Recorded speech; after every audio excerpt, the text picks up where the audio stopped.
ప్రియమైన సహోదర సహోదరులారా, ప్రభు నామంలో మీ అందరికీ శుభాభివందనాలు. ప్రతిరోజు దేవుని వాక్యం మన హృదయాన్ని బలపరిచి మన జీవితాన్ని సరిదిద్దుగాక.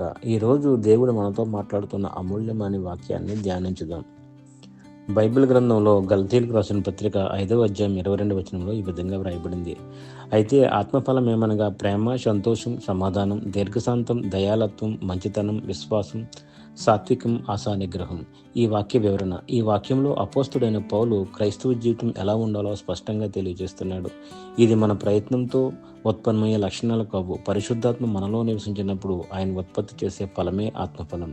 ఇవి ఒకటే ఫలం 9 లక్షణాలతో కనిపిస్తుంది. అవేమనగా 1 ప్రేమ, నిస్వార్థమైన ప్రేమ, శత్రువునికైనా మంచి చేయగల గుణం. 2 సంతోషం, పరిస్థితులపై ఆధారపడిన దేవునిలో ఉండే ఆనందం. 3 సమాధానం, మనసులో కలవలేని స్థితి, దేవునితోనూ మనుషులతోనూ కలిగే శాంతి.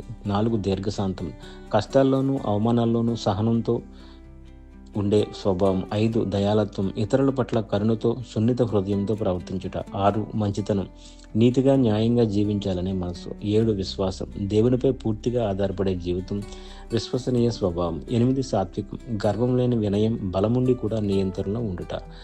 9 ఆశా నిగ్రహం, శరీర కోరికలను అదుపులో ఉంచుకునే శక్తి. దీని ఆత్మీయ బోధ ఏంటంటే ఆత్మఫలం బలవంతంగా సాధించేది కాదు, పరిశుద్ధాత్మకు మన జీవితాన్ని అప్పగించినప్పుడు సహజంగా వచ్చే ఫలితం.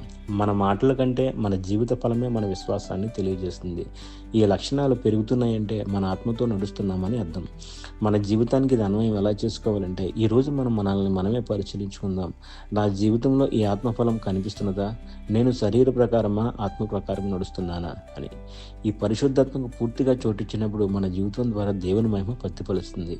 చిన్న ప్రార్థన. పరిశుద్ధాత్మ దేవా, మా జీవితాలలో నీవు నివసించి నీ ఫలమును పండించుము. ప్రేమతో, సమాధానంతో, సాత్వికతతో జీవించగల కృపను మాకు దయచేయము. ఆమేన్.